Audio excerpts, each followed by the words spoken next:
Good morning and a very warm welcome from Varam for Women from MGM Healthcare, Chennai.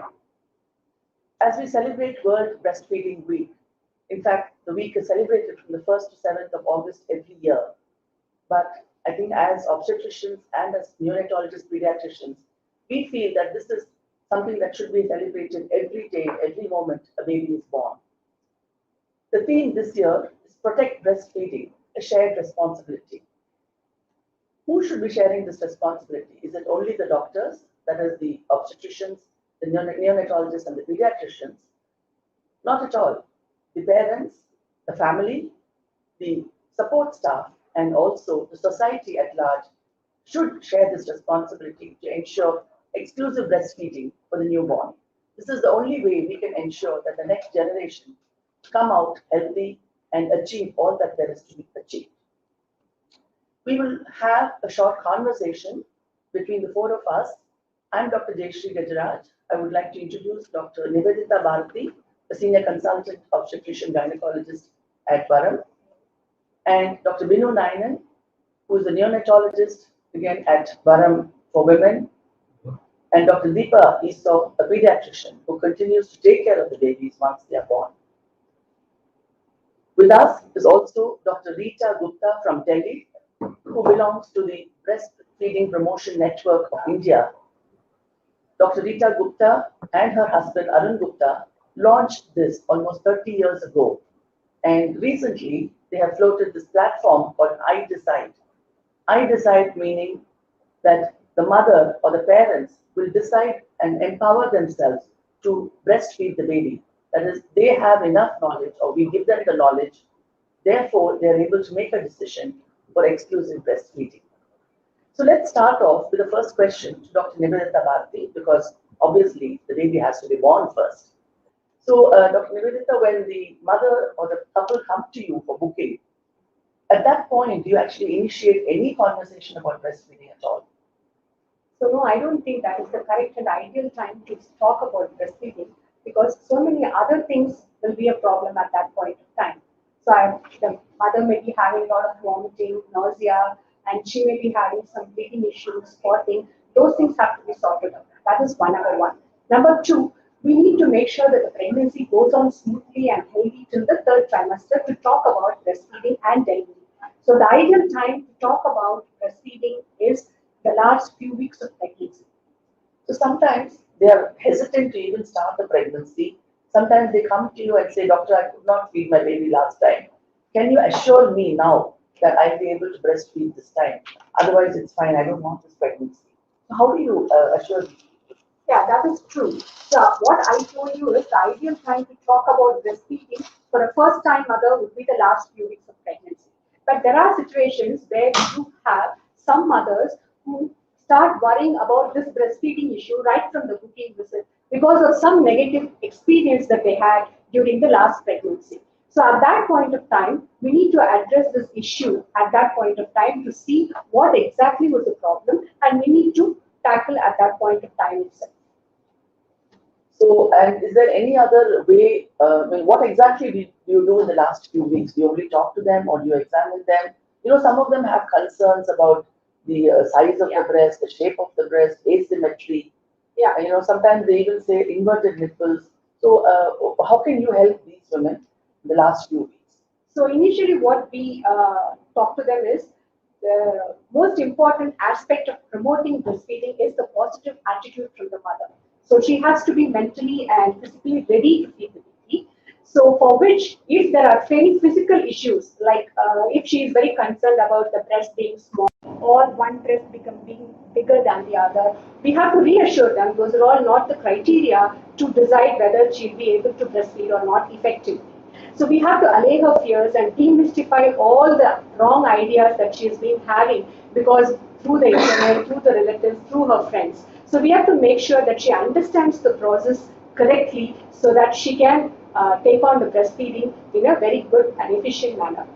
So அந்த கடைசி few visits உங்களை வந்து பார்க்கும்போது நீங்களே கட்டாயம் பேசுவீங்க அவங்க கேட்கிற கேள்விக்கெல்லாம் நீங்க கட்டாயம் பதில் சொல்லணும் அவங்களுக்கு ஏதாவது ஸ்பெசிபிக் worries and concerns இருந்துச்சுன்னா லைக் breast sizeல nipple உள்ள போயிருக்கு nipple flat இருக்கு அந்த மாதிரி ஏதாவது issues இருந்ததுன்னா பண்ணணும்னா we have to physically அவங்களை எக்ஸாமின் பண்ணிட்டு அது டெஃபினட்டா ப்ராப்ளம் இல்லைன்னா அதை அவங்களுக்கு ரீஅஷ்யூர் பண்ணணும். அப்படி இல்லைன்னா ஸ்பெசிபிக் கன்சர்ன்ஸ் இருக்கும்போது ப்ராப்ளம்ஸ் நம்ம ஃபீல் பண்ணோம்னா அதுக்கு ஏற்ற மாதிரி அதுக்குரிய சொல்யூஷன்ஸ் கொடுத்தோம்னா then they will be mentally like ready to take on the breastfeeding as a normal process.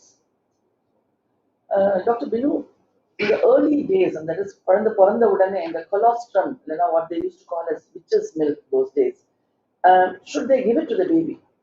Yeah, thank you, madam, for the question. And this is a very important question, because what is the biggest misconception is that as soon as the baby is born, most mothers expect that there will be plenty of whole milk coming out, and as they would have seen some other mothers feed, and they are rather upset when they see very little milk coming out, and it is different in color, it's a bit watery, and they are worried that whether it should be given at all. And then this old wives' tales or all these myths come out saying that if you give it, it's going to harm the baby. I think we all need to know, and it's a good question to ask, so that we can be educated that colostrum is essential for them. Why do you say it's essential? Yeah, it is one of those things that we need to know, is that by the time a mature milk comes, it's going to be 20 days. You have between 7 days to 20 days, it's called transition milk. The first 7 days, the milk is what is called colostrum. Colostrum is dense in its anti-infective or protective properties, and it's called the first laxant for that reason. And it is also has got much higher sodium and electrolytes, and has got high protein. The volume is low, but it's nutrient dense in that way, and this protects the baby from infections and sets a tone for the baby's digestion. It also helps with the bowel movements. So you'll find that the meconium, the first motion that the baby passes conveniently, and the whole thing sets off into the cycle for a transition at 7 days, and by 20 days the gut is ready to accept the mature milk. So நீங்கள் இவ்வளோ நல்ல properties இருக்குன்னு சொல்லும் போது இப்போ சில பேர் குழந்தைய குளிப்பாட்டும் போது இந்த மில்க் ஆக்சுவலாக ஸ்குவீஸ் பண்ணி டிஸ்கார்ட் பண்ணிடுவாங்க. ஸோ இந்த practice has to be conduct, இல்லையா? This is not at all a good habit. Definitely, this has to be done, because colostrum is the best thing that can be given to the baby. God made, nature made, which the baby should be getting. So, Dr. Niveditha, when you go on that first day visit after the delivery, I think the common question that is asked is Dr. Paal illa, enna pananum doctor. So what do you do at that time? Okay, this is a very, very common question that we face when we go to see the patient who delivered the previous day. So usually it's not the patient herself who will be complaining. Usually the attenders, the mothers or the mothers-in-law who are there with the patient, they will be complaining because குழந்தை ராத்திரியெல்லாம் தூங்கவே இல்லை, அழுதுட்டே இருக்கு, so பால் பத்தல.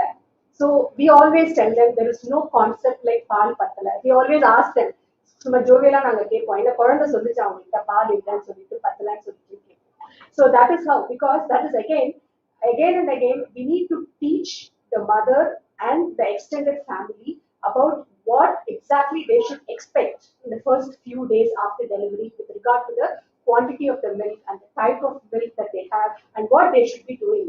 We always reassure them, if the baby doesn't have any problem in the pregnancy la onnu problem illa, baby normal weight la porandaduna, we always say it is a natural process and we have to give time for the mother and the baby to take on the new process called breastfeeding. So that is why how we reassure them. And it is also, as I told you, it's not the patient or the mother who is worried about, the attenders. We have to educate them as well. The extended family, they are the people, and whoever they are, the people who are visiting the mother and the baby, they'll be giving all sorts of advice and all sorts of confusions that will create. So it is our responsibility and duty to educate them.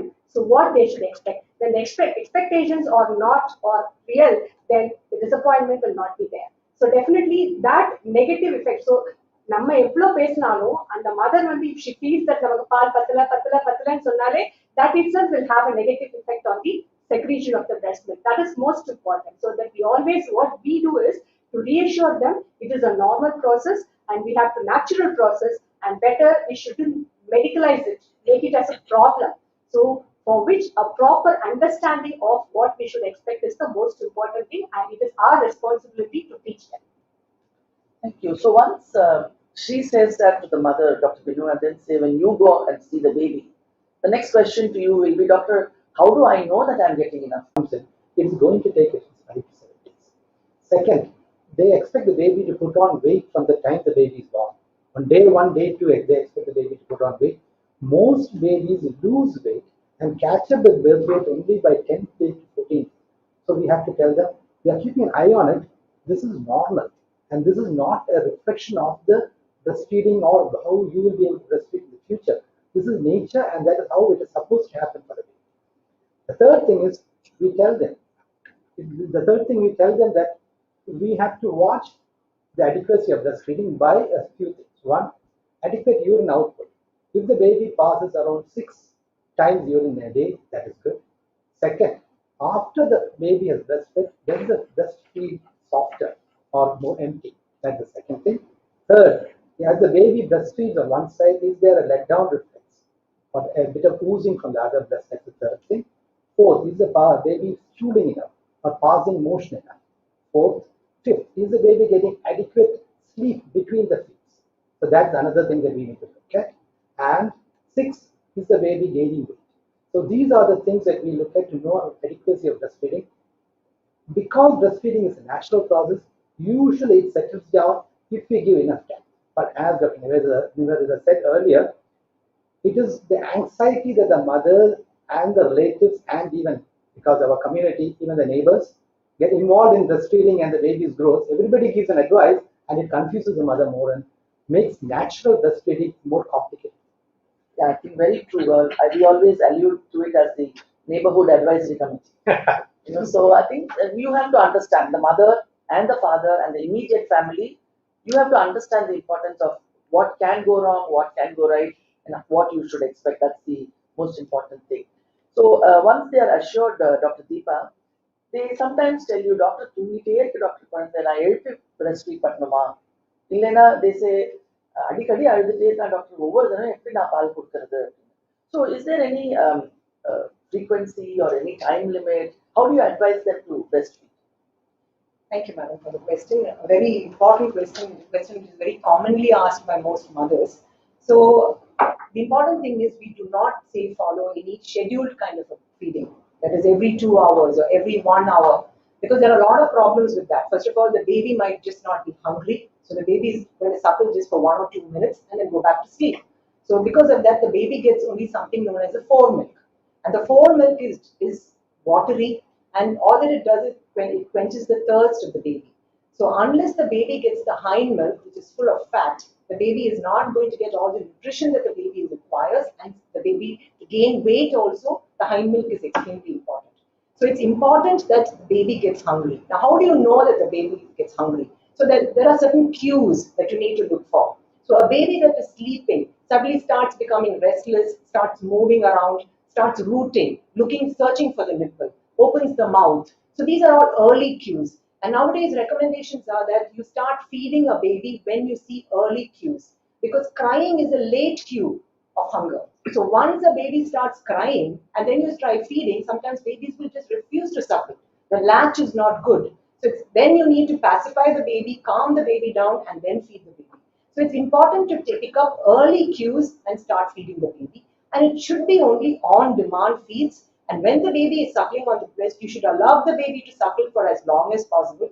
And you should allow the baby to get off the breast on his or her own. So the way you will know that the baby is getting milk is the baby's cheeks will be rounded and full, and the baby will be taking deep sucks with a pause in between to take breaths. So many parents feel that that pause is abnormal and they feel that the baby has gone to sleep. No, the baby needs time to take a breath, and then you will also hear the baby swallowing, and you will have no pain when you're suckling. So all of this shows that the milk is going in. And so you allow the baby to feed for as long as possible, and then you take the baby off the breast, burp the baby, and put the baby down.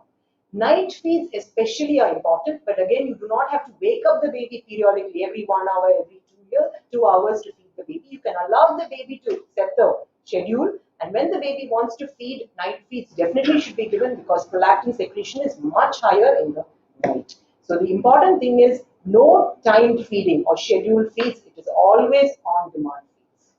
And sometimes they say, the baby is at the breast all the time, doctor. I'm not able to sleep. I'm not able to get the baby awake. Now, is this true? Is it something that they are developing? Is it, because you just said baby can feed only for so long, and there is only so much milk.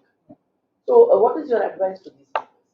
So if a baby is continuously suckling for over half an hour, then most often the baby is either the milk is not being produced or the milk is not being emptied. So the fact that the milk not being produced is very, very, very unlikely. Most often the latch is not good and the baby is not emptying the breast. Because if the baby is emptying the breast, if the latch is good, the baby will finish feeding in less than half an hour and the breast will be empty. So checking the latch is extremely important. So for that, the positioning is very important. So there are different positions that feeding mothers can adopt, either the cradle hold or the football hold or the sideline position. So whatever position the mother is comfortable with, the baby you can adopt that position. The baby's body should be straight, the neck should not be bent, and you need to make sure that the nipple and the areola are in the mouth. So the latch has to be good so that it's a tight seal and the baby is sucking. As I said, you need to see whether the baby's cheeks are rounded and full and you can hear swallowing, and it's not just the baby vigorously sucking. That doesn't really mean anything because it means that the baby is not emptying the breast. And then of course, ways of monitoring and seeing whether the baby is getting enough milk is that you check the urine output. Just as Dr. Binu said, if the baby is having 6 to 8 wet diapers in a 24-hour period, that means the baby is getting enough milk. So don't let the baby get addicted to the nipple and keep sucking, So if that is happening, you need to check your latch. You need to see whether the baby is latching on properly. So I think this is a very important message. ஏன்னா குழந்தை வந்து எப்பவுமே கையில வச்சுட்டே இருந்தா அம்மாவால தூங்க முடியாது. Then it reflects. The next day becomes difficult. The night becomes difficult. So இந்த recognize பண்ணி நீங்க பேபியை வந்து ஒரு கிரேட்டல்லையோ பக்கத்துல பெட்ல போட்டுட்டு நீங்களும் தூங்குறது வந்து ரொம்ப ரொம்ப இம்பார்ட்டன்ட். அப்பதான் நீங்க அடுத்த ஃபீடுக்கு ரெடியா இருக்க முடியும். It's a very important message. And at this point, I'd like to add on. And Dr. Deepa said we have to make sure the baby is latching properly, the nipple and part of areola are inside the baby's mouth. All these things have to be made sure for a proper breastfeeding. But many times when we go for the rounds for the next day or the next week, we see a whole lot of relatives sitting in the room. And the poor mother who just recently delivered with having gone through all the pain of delivery and things, and she's so inhibited to feed the baby. So that is a very, very important factor that the people, the family should understand. So that is more important as to seeing the technique of breastfeeding as well. Yeah, I think that is extremely important. நம்மளோட responsibility அது. நம்ம வந்து we have to get. We know instances where they're not fed for hours together because visitors have been coming and going. So that is something that you all can play, and you have the right to tell them, please can you wait outside, I want to feed the baby. வீட்டுக்கு போன அப்புறம் இது பிரச்சனையா இருக்காது. ஏன்னா நம்ம வந்து வேற ரூம் இருக்கும். பட் ஹாஸ்பிட்டல்ல இருக்கும் போது ஒரே ரூம்ல இருக்கும் போது நீங்க வந்து தாராளமா சொல்லலாம். இந்த ஒரு ரீசனுக்கு தான் நாங்க வந்து விசிட்டர்ஸ் ரெஸ்ட்ரிக்ட் பண்றது. பட் நிறைய பேஷண்ட்ஸ்க்கு வந்து கோவம் வரும் நாங்க வந்து ரெஸ்ட்ரிக்ட் பண்ணா. ஸோ இதுவும் ஒரு reason.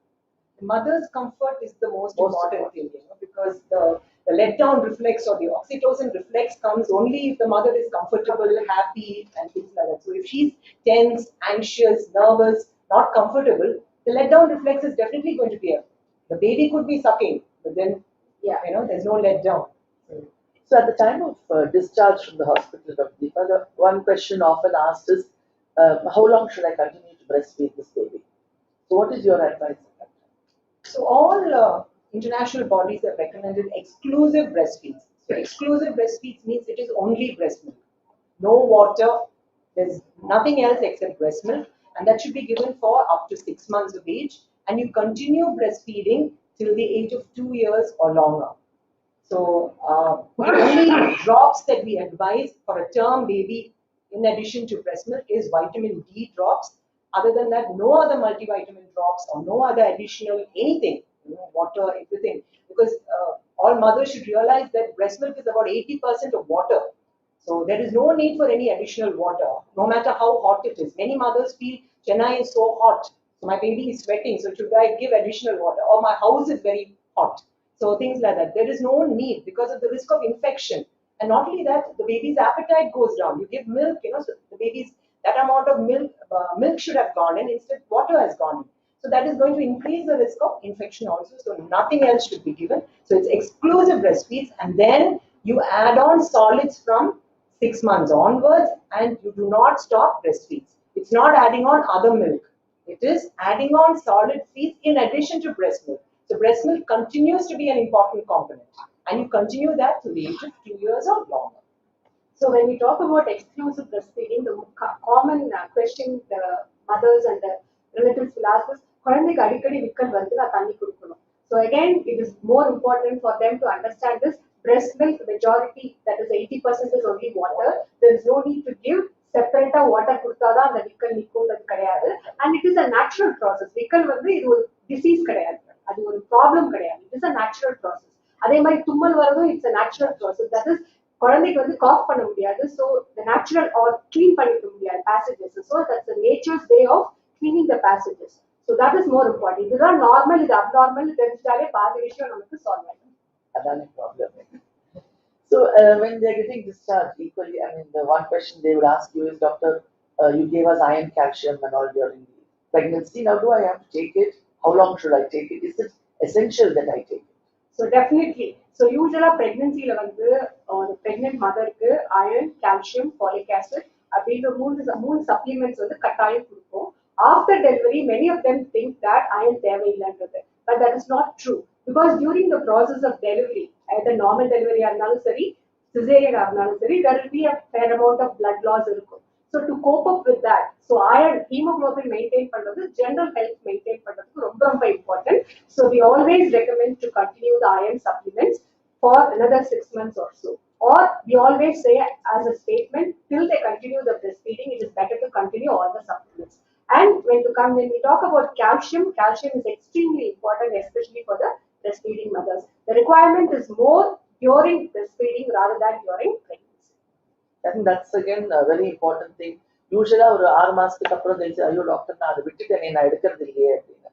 So it is important that you continue taking your iron and calcium supplements for as long as you breastfeed. Just one point on that, see, the iron content in breast milk is already low. So an anemic mother, the level is going to be even lower. And in India, every other pregnant mother is anemic. So no doubt, it's extremely important that mothers take iron. So quite often we get fevers, infections. Mother has had a fever or they've developed a cold. So they often ask us, can we feed the baby? So what is your answer to that? Can they continue to feed? Can they feed, or do they have to stop at that time? So the rule of thumb is that hardly any infection should prevent the mother from breastfeeding. Hardly any illness should prevent the mother from breastfeeding. The only point is if the mother is so physically unwell and incapable of feeding, that is the only time you can look at it as cannot breastfeed. Otherwise, all illnesses, or most of the illnesses, mother should be. I mean, now often we are asked, because with the COVID infection going around, very often we are asked, doctor, I was positive 1 month ago. Can I feed my baby now? Or some of them are positive when they actually deliver. So இந்த மாதிரி mothers வந்து குழந்தைக்கு பால் கொடுக்கலாமா, அதனால ஏதாவது பிரச்சனை இருக்கா, ஏதாவது precautions follow பண்ணணுமா?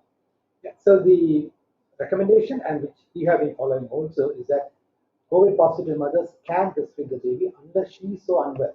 The same rule applies. The mother is so unwell she cannot, then we can. But otherwise, all COVID positive mothers can breastfeed the baby, and not only can, should breastfeed the baby, which is so much more protective for the baby for the future.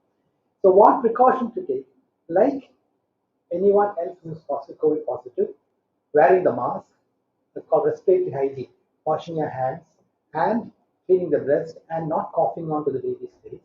And if possible, separate the baby from the mother by around 5 or 6 feet, so that somebody else can take care of the baby, except during breastfeeding. That is the only thing we recommend. But otherwise, the same room, the baby can be with mommy, and mommy should breastfeed. Another common infection is tuberculosis. Very often they ask, I've had, been treated for tuberculosis, or some of them are on treatment while they deliver. So what is your advice for them? The same thing. They can continue breastfeeding, and the same respiratory precautions apply. And very few drugs are there which you cannot give to the mother during breastfeeding. In fact, in the last so many years, I have seen it is hardly a handful. Most of them, and those things I'm not going to discuss at this stage, but most of them you can breastfeed. The drugs does not cause a problem, the illness does not cause a problem, and the baby is protected. So some of them, as you know, during pregnancy, either they've got seizure problems or they've been on supplements for any other or treatment for other problems. Some of them for hypertension, diabetes, all this. So they want to know when they go home, will any of these things influence their breastfeeding? Should they stop not breastfeed because of this? Not at all, because diabetes, hypertension, or கொடுக்குற medicines எல்லாமே வந்து it is safe. Most of the medications are safe during breastfeeding, except a few medications. அந்த மாதிரி ஏதாவது medication, suppose usually இந்த fits வரவங்க எடுக்கிற medicine கூட அதுல safe medications இருக்கு. அதுல if the mother is ரொம்ப sick ஆயிட்டு more than 2-3 medications add பண்ணாங்கன்னா அதுல ஏதாவது ஒண்ணு வந்து breastfeed பண்ணக்கூடாதுன்னு இருந்தாலும் that is a very very rare situation. அதை தவிர மற்ற other most of the situations I don't think breastfeeding is contraindicated. And I think if anybody, sometimes number discharge panapro, they go and see a local doctor for some emergency. So good advice is to check with your primary doctor before you take antibiotics or any medicine that are prescribed, either with your pediatrician or with your obstetrician. Check பண்ணிட்டு எடுக்கிறது எப்பவுமே நல்ல idea. And Dr. Deepa, now another question that comes up. Okay, initially they follow all our advice, and then this thing about going back to work comes up. So, what can a working mother, what can they do to breastfeed to ensure that they continue? So, you just said they have to go up to 2 years. So, how do you ensure that? So, many people working in the public sector usually get a maternity leave for about 6 months. So, that really helps. But supposing you're working in the private sector and you need to get back to work also, you can continue to breastfeed the baby. And as I said, till the age of 2 years. Now, for that, what we need to do is we need to keep the supply going. So breast milk secretion is based on a demand-supply mechanism. So when the demand is there, the supply will be there. So what the mother has to do is to make sure that the mother keeps emptying the breast. So even when the mother is unable to feed the baby, the breast should be emptied. So what mothers can do is about 2 weeks prior to going back to work, they can start getting their baby used to this system. So what they need to do is start expressing their milk, the breast milk. Now for that, you don't need any sophisticated electric breast pumps and all that. It can be done manually. There are many videos, I think, on YouTube that will show you how to manually express milk, or I'm sure your obstetrician or your pediatrician will be able to help you with that. And you can express the milk, and milk can be stored. So there are certain points that you need to remember regarding storing of milk. So milk that is expressed should not be stored in plastic containers. It should be stored in glass containers or steel containers. So it should be a clean utensil, and you can store it in room temperature for up to 4 hours. And whoever the caretaker is going to be, they can feed the baby this milk, but remember to never feed the baby with a feeding bottle, because then something known as nipple confusion comes into it, and the baby will stop latching onto the breast, because the baby will obviously get confused with the difference in the nipples with the feeding bottle as well as with the mother's breast. So it's very important that milk is given in a palade or in a teaspoon. So this can also be kept in the refrigerator for about 4 days if needed. But otherwise, this is the way that they need to do. They need to start giving that for about 2 weeks prior to going to work. So start slowly getting the baby accustomed to taking milk like this. The other thing that a working mother needs to do is, in their workplace, they should be able to express milk.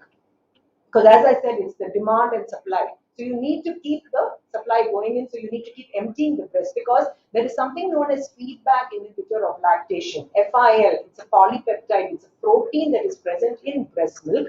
And unless the milk is emptied, if the breast is full, this feedback inhibitor of lactation will send signals saying that no more milk should be produced. So once the breast is emptied, this substance is also removed. So immediately the breast starts getting filled with milk again. So it's very important that the breast should be emptied. And that is the reason why pumping is a good way of doing that. They can express the milk in their workplaces. Workplaces should give places comfortable for mothers to be able to express the milk, and they can store it and they can bring it back and feed the babies with it, or directly feed the babies. So that is one way that mothers can continue to breastfeed their babies till the age of 2 years.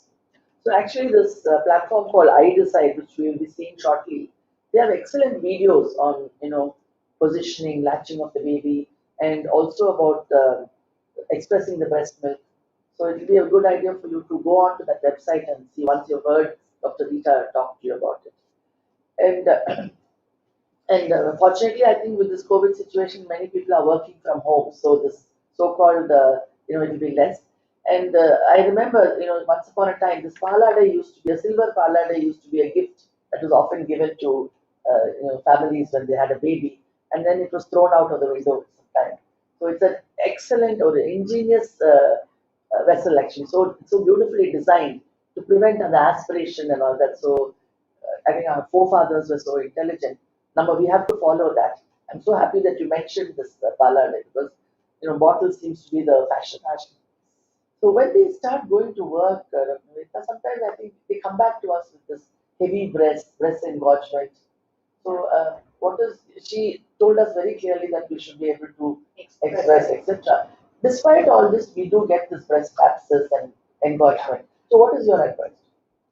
So usually it is not only when mothers are going to work, we do see these problems. Even before that, even before they get discharged from the hospital itself, we do face these problems for some mothers.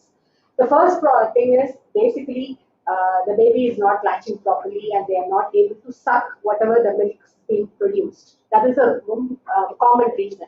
The second common reason, or the most common reason rather I would say, is எப்பவுமே வந்து first day வந்து milk வரல அப்படின்னோடனே many people are in a hurry to start this galactocox. Meaning galactocox na the substances which help to produce more breast milk. Ana adu vandu it is better to go slow on that. The reason is since there is a problem for the baby to latch on and the mother is producing more milk, there is always a risk of breast getting engorged. Engorged na பால் கட்டிக்கிறதுன்னு சொல்றோம். But அதை வந்து அவங்க realise பண்ணாம குழந்தை அழுது அழுது அழுதுன்னு சொல்லிட்டு they keep taking the tablets or the natural galactocox more and more the breast will become engorged. Engorgementனா பால் கட்டுறதோட நிக்காது and it is not addressed and in time, then it will go in for breast abscess, then the whole process of breastfeeding will become a mess. So first thing is we need to educate them what they should expect in the first few days after the childbirth with regard to breastfeeding. கொஞ்சம் தான் வரும் வரத baby chuck பண்ணணும் baby chuck பண்ண பால் secrete ஆகும் and we have to make sure that they are following the proper technique and whether we also have to make sure the mother has enough sleep during the night and whether she is eating properly, whether her hydration is taken care of. All these things have to be looked into. Third thing is we always say that the mother has to have a comfortable position. As I told you earlier, whole lot of relatives will be coming and sitting there in front, and in front of everybody she will be naturally inhibited to do the proper technique and she won't be relaxed. She will be definitely sensitive. All these things will add on and end up in a breast engorgement. So it is always better to educate them what they should expect, and if they so, we have to allay their fears and reassure them that it is a normal process. And unless the pediatrician is worried about the baby's weight loss, it is better not to add on any galactocox in a hurry. I mean, again, very, very important message because எல்லாருமே they've heard about these tablets that they can take or நம்ம வீட்டுல வந்து grandmothers will give எல்லாம் அந்த food, the some varieties of fish, etc. And the whole lot is given to these mothers. They can't handle it themselves, even though the babies. So I think that is a extremely important message. Patient wait பண்ணா பால் கட்டாயம் வரும்.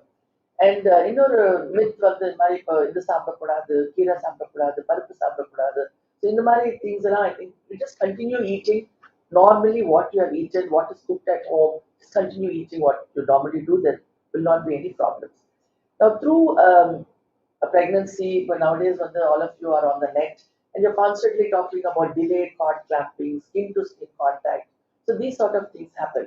But suddenly when a baby is born premature, all this is taken away from them. These dreams that they had of skin to skin contact, etc. So how will you advise these premature babies? How will they get an opportunity to feed at all? Okay. So can the premature babies be breastfed? And we can have it as two questions. One is, can the babies be breastfed or breast milk fed?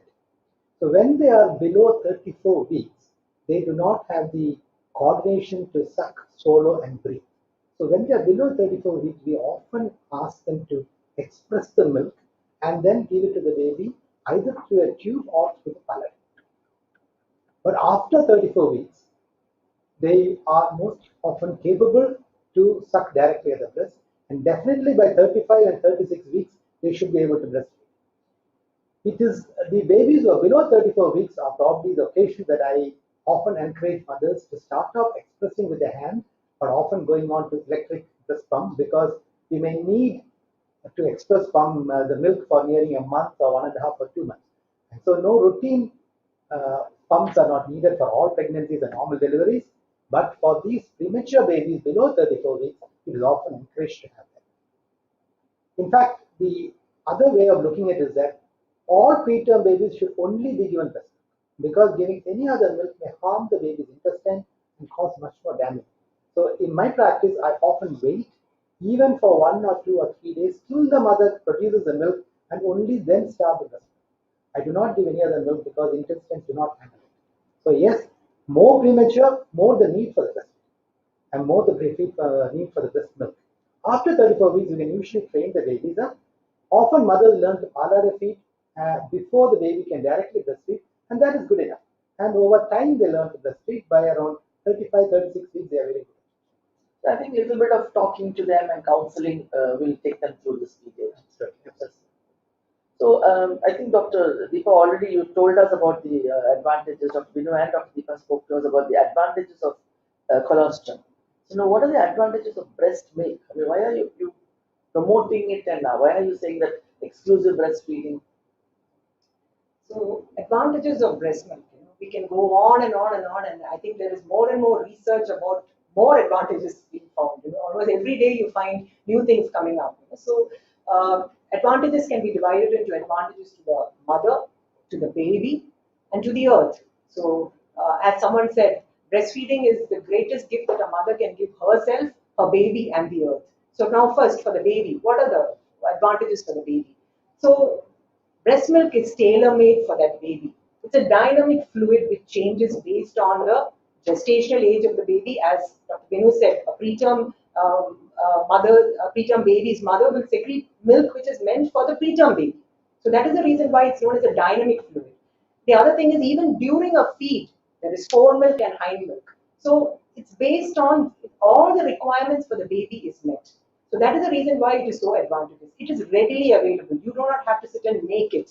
So it's readily available, it's at the right temperature, and it is easily digestible by the baby. So many mothers say, will my baby digest breast milk? So everything that is needed to digest the breast milk is there in the milk. That's the advantage of it. The most important benefits is, one is the amount of protein in it.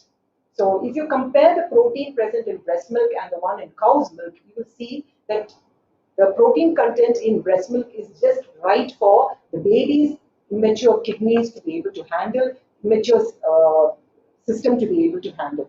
And the protein that is present is a protein that is easily digestible. So the ratio between that, the whey protein and casein in breast milk is usually 70 to 30.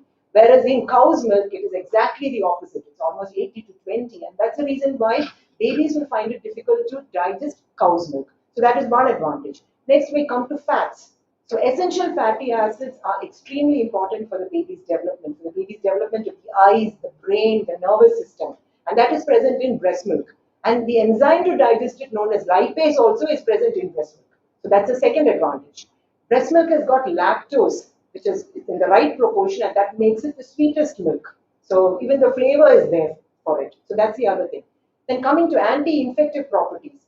Breast milk has got so many anti-infective properties such as bifidus factor, lysozymes, lactoferrin. We can go on and on about the anti-infective properties that are there in breast milk. And this prevents a lot of infections. There are numerous studies which say that babies that have been breastfed tend to have 14 times lesser infections, that is respiratory infections, diarrheas, than a baby that is not breastfed. So that is how that is the difference that is there.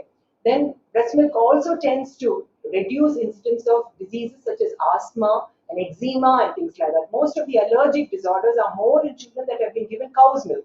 That's a reason, because the cow's milk tends to produce more allergic manifestations in the baby. So that's the other advantage.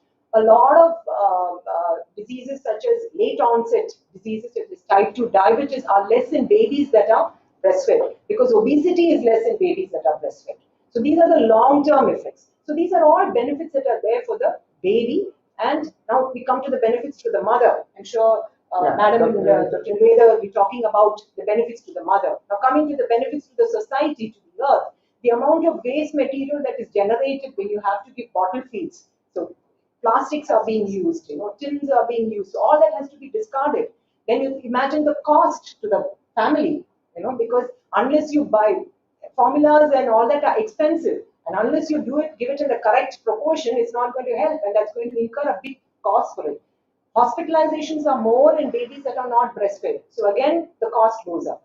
So, and long term also, cognition is better. That is, there was a study done, interesting study done in Brazil, where they found people at the age of 30, they found that people who are breastfed were earning much more than people who are not breastfed. So that is because their IQ is supposed to be much better, cognition is supposed to be much better in babies that have been breastfed. So these are some of the very few ones that I've mentioned. You can go on and on. I think you can spend the rest half an hour talking about the advantages of breast milk. It's a great incentive, I think, to breastfeed. Right. Niveditha, definitely there are advantages. Apart from the advantages for the baby, definitely there are advantages for the mother too. And first and foremost, it is an excellent tool for bonding. Breastfeeding is an excellent tool for bonding between the mother and the baby. That is the most important thing. The second thing when we talk of advantages is breastfeeding makes the function of the breast as a tissue more complete. Then only the risk for, when you talk about risk factors for breast cancer, the women who are not breastfed or who have not had their babies are at the highest risk for having breast cancer later in their life. So it prevents the risk of or reduces the risk of breast cancer in a woman if a woman exclusively breastfeeds her baby for the first 6 months, and nowadays the extended breastfeeding for up to 2 years definitely brings down her risk for breast cancer later in the life. It's not only stops with that, because during breastfeeding, there is a condition what we call this lactational amenorrhea, meaning because of the hormone changes that happen during breastfeeding, ovulation, that is the egg formation that happens during every month, doesn't happen. So that is why we call it as amenorrhea. They don't have their periods for quite some time. For some women, it may be 6 months. For some women, it may be 1 year. During this lactational amenorrhea, if the woman exclusively breastfeeds her baby, and it provides an excellent contraception as well, so that helps the mother to space her next pregnancy. So that if she feeds only with her breast milk, 99% of the time, not even given water to the baby, then that first 6 months provides her excellent contraception also.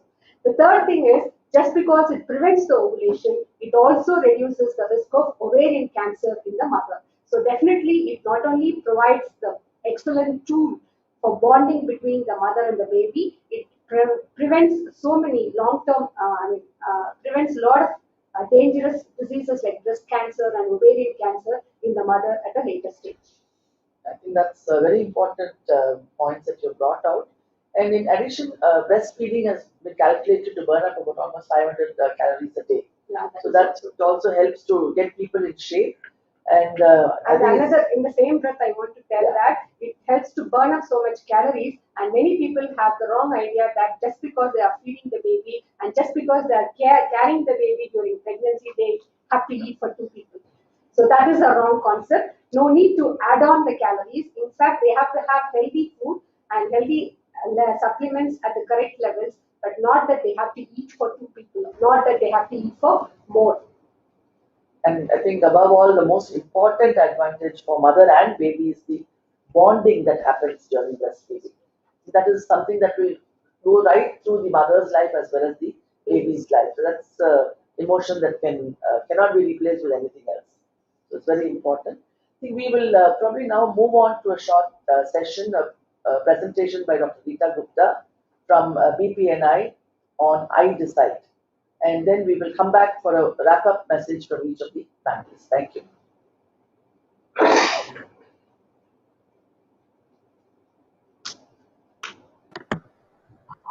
Yes, thank you, Dr. Jaishree. And thank you for it has been, I have been listening to the wonderful discussion going on breastfeeding.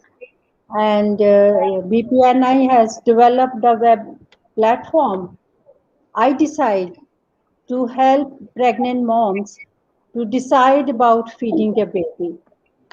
So can I share my screen now? Yes, you can share your screen. Yeah.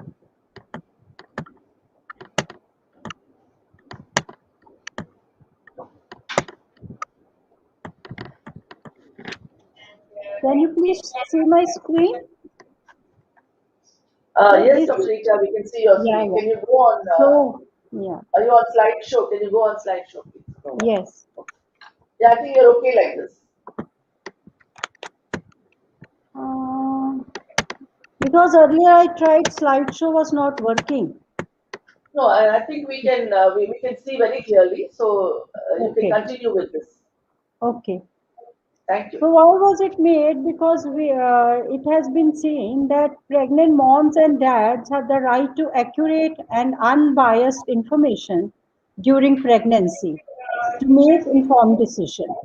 Why I say unbiased? Because we have seen baby food companies are providing biased information to the pregnant moms, and that can, change their decisions. So they have the right to accurate and unbiased information. And we have also seen the often feeding of newborns is not talked about during pregnancy because of the busy schedules. So it can lead to a journey full of struggle. So many a times, feeding decisions are imposed on the mothers without their consent at the time of delivery. So, what is the right time to decide about feeding the baby?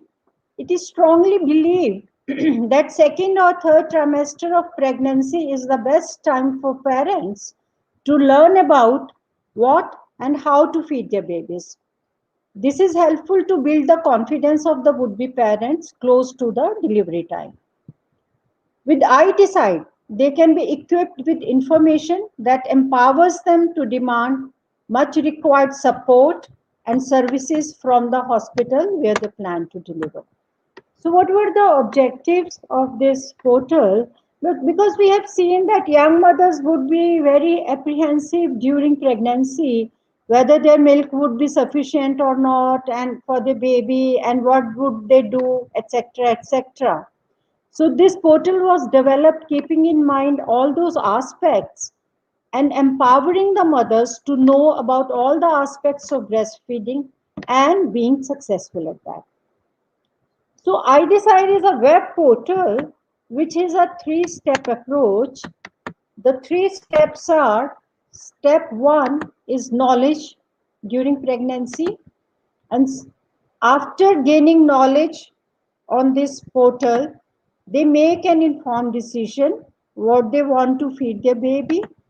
And third step is they tell their doctor or the facility where they want to plan to deliver, so what they want to feed their baby. So these are the three steps on which this portal is built. And the first step is the knowledge is the most important step. And in this step, we have 7 modules of knowledge. 6 are videos of 2 to 3 minutes each. And 7th module is the reading material. So I will take you through all these modules one by one. So first module is benefits of breastfeeding. As the team was discussing beautifully, what are the benefits, all this is shown in this video. It tells about the benefits of the baby, benefits to the mother, and also it tells about the colostrum. Second module is early initiation of breastfeeding and skin to skin contact. And we all know that how early initiation and skin to skin contact are important.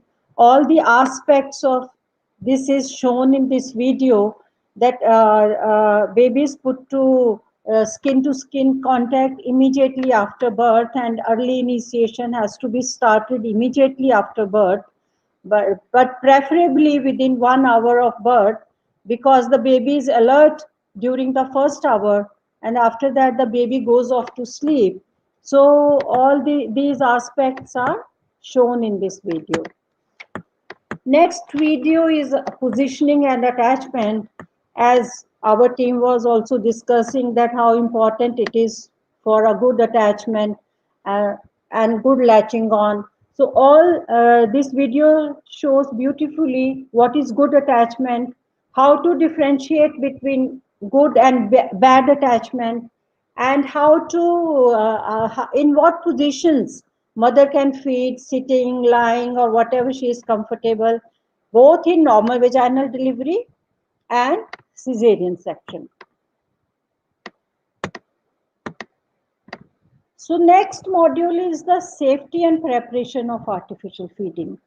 So when mother chooses to breastfeed or she is unable to breastfeed, or expressed breast milk is not available, or human donor milk is also not available, then the only option left is to feed the baby with artificial milk.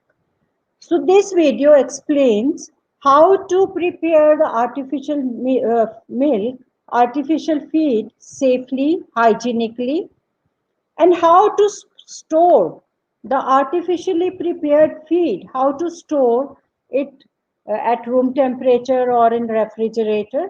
All these aspects are shown in this video. And also it shows the dangers of artificial feeding, which is very, very important. Mother knows the dangers of artificial feeding. All these are shown in this video. Next is expression of breast milk. As my friend in the meeting was also discussing about expression of breast milk, and this video also shows the manual expression of breast milk. The breast pumps are not used and neither they are recommended. So it shows beautifully how to express the breast milk when the mother has to go out or she is sick, she is not able to feed directly, then she can feed the baby with expressed breast milk. Somebody in her absence can give the expressed breast milk with spoon, with cup, or with palda, and not with bottles. And also it has been explained how to store the expressed breast milk at room temperature or at refrigerator. So last video is how to be successful at breastfeeding.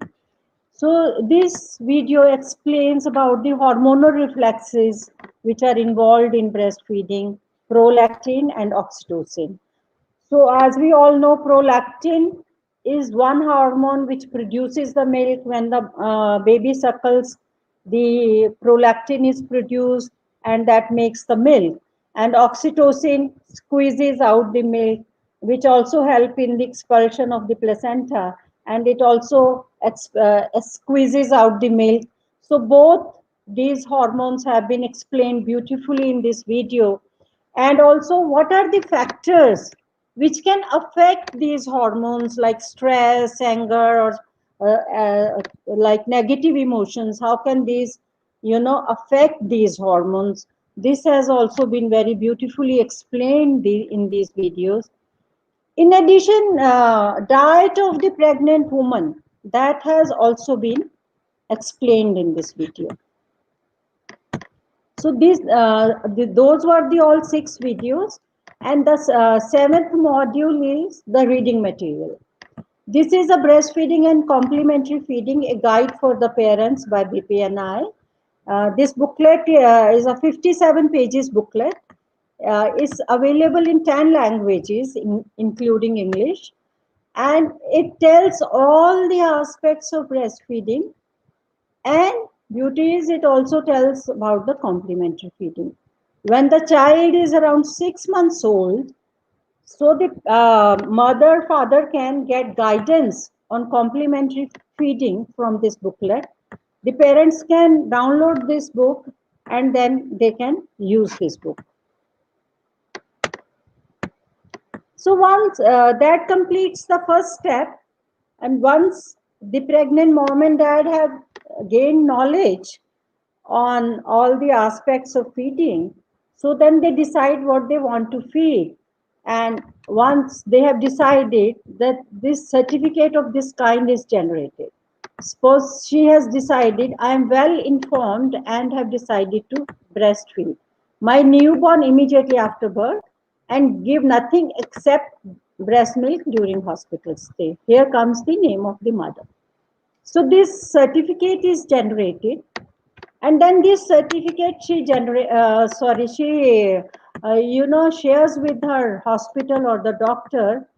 So here is the name of the doctor or the hospital, email, and here is the body of the email.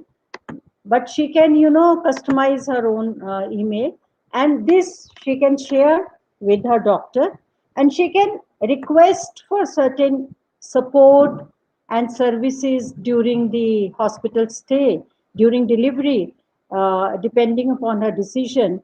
If she has decided to breastfeed, she can, ask for a partner in a labor room who can assist her in breastfeeding in early initiation. Or if she has chosen to, suppose, artificial feed, she can ask for a safe preparation of the feed. So that way she can convey her decision. So all this completes all the 3 steps of the IDecide. Sorry. Yeah. And after she has completed all the 3 steps, then she can go to the dashboard, which has quick links where she can refer a friend or share her feedback and modules. Again, she can see all the modules here. After completing the process, again, after she can, whenever she is in doubt, she can go to these modules and she can see as many number of times as she wants. And she can also download her certificate from here. Then if she is in doubt, or she needs some guidance, or she needs some consultation, here is a list of lactation counselors, state-wise list, which she can choose from here, and she can contact anyone if she wants to.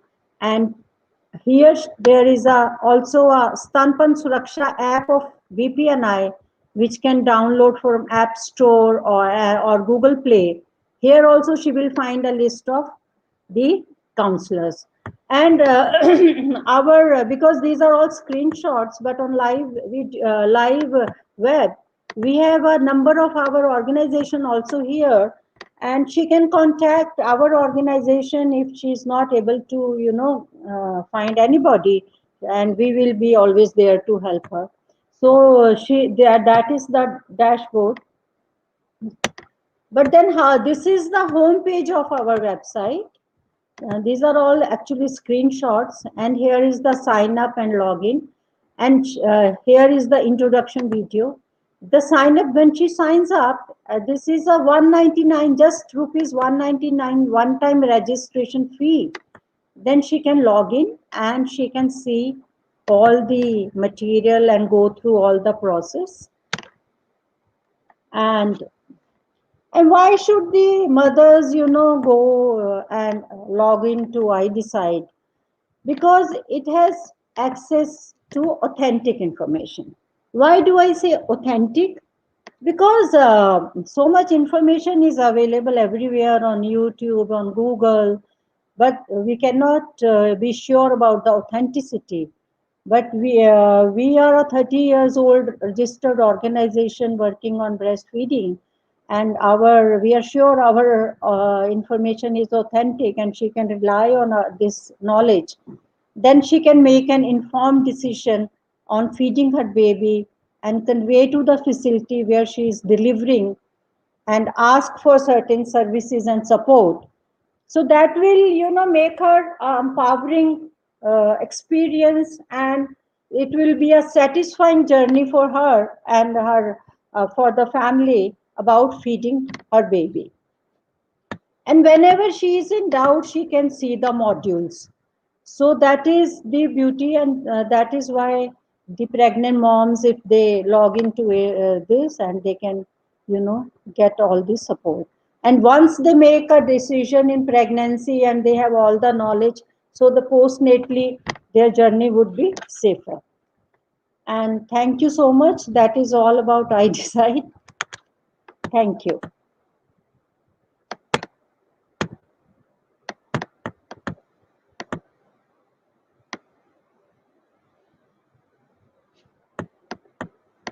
request all of you to log into it, and as she said, thank you very much, Dr. Rita, for that excellent presentation, taking us through all the modules that you have at IDecide. I request all those who have logged in for this program to please go onto the website, register yourselves, because you can actually have a look at the videos that are there. They're excellent videos, and they're all very short, 1.5 to 2 minute videos, with giving you a lot of authentic information. Secondly, they have a helpline where you can call, even if you're not able to contact your obstetrician, your pediatrician, your neonatologist.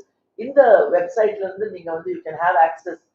இப்போ நடு ராத்திரில உங்களுக்கு வந்து ரொம்ப breast pain இருக்கு என்ன பண்ணணும்?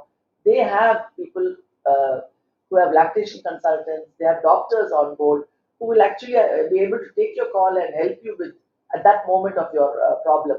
So it's a request for all of you to go on. It's, as I said, an excellent program, and I would strongly recommend that you all go in for this. And the booklet itself, Tamil prepare பண்ணிட்டு இருக்காங்க. So shortly they will be releasing a booklet in Tamil as well.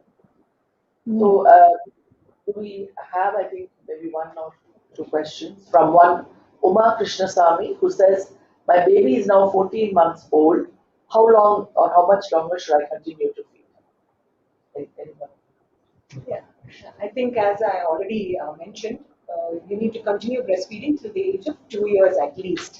So I really should appreciate you that you have breastfed the baby till 14 months, and I would encourage you to continue till 2 years. Dr. Binu, what is your take on these baby-friendly initiatives and hospitals? And some hospitals have policies. So, what is your take on that? So I think it's a very good one. In 1991, I think they brought in the baby-friendly hospital initiative, and it is more than 150 countries, and most hospitals and 150 countries have become participant in it. It is mainly initiative of the WHO and the UNESCO, and the idea is that you promote breastfeeding, protect breastfeeding, and encourage breastfeeding. And you have got around 10 points which they look at it, mainly having a written policy, educating the staff, encouraging mothers to breastfeed within the first 1 hour, half an hour after the normal delivery, and an hour after cesarean section. And all these around 10 points are there, but all these in totality is to highlight the need for promoting breastfeeding, and that breastfeeding is the most important thing and the gift that the mother can give. Thank you. It's like a fashion to make a birth plan at the beginning, isn't it? Many of them want to tell us earlier what they want during that pregnancy. So do you think that their thoughts on breastfeeding should feature in this birth plan itself, or can it have a negative effect? Because in the beginning, you said that it's better to talk to them later. So yeah. what are your thoughts? So even in most of the hospitals, they do have these birth plans. That again, I would personally feel that it is better to talk about the birth plans once they cross the critical first trimester, and once they cross at least 20 weeks, 24 weeks of pregnancy, and we are pretty sure that they will be able to deliver a term or at least near-term baby. So that is, once again, I feel that it is the last few weeks of pregnancy is the ideal time to talk about birth plan and breastfeeding as well. Because sometimes disappointment also can come in, and that's a major thing that they need to handle. So, is there anything more anything you would like to add?